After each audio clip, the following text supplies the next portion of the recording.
Kita akan menuju ke informasi selanjutnya untuk Anda, di antaranya Menteri Badan Usaha Milik Negara atau BUMN Erick Thohir menegaskan pihaknya akan terus melanjutkan upaya bersih-bersih BUMN. Setelah perusahaan asuransi, bersih-bersih BUMN akan dilakukan pada BUMN dana pensiun.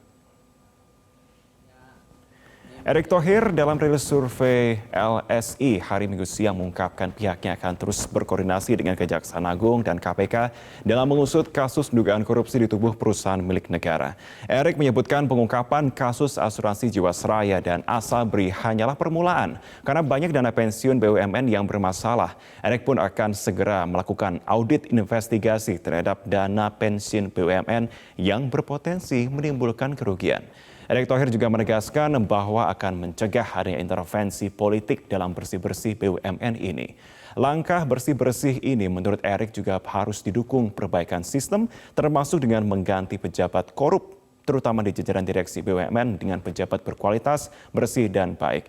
Erick juga telah memangkas jumlah BUMN dari 108 BUMN menjadi 41 BUMN produktif dengan laba mencapai 125 triliun rupiah di tahun 2022.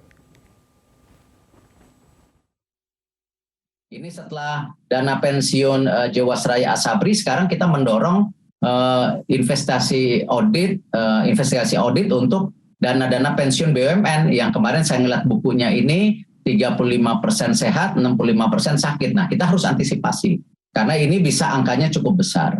Nah, kita dorong juga kasus-kasus seperti Garuda, kita dorong kemarin.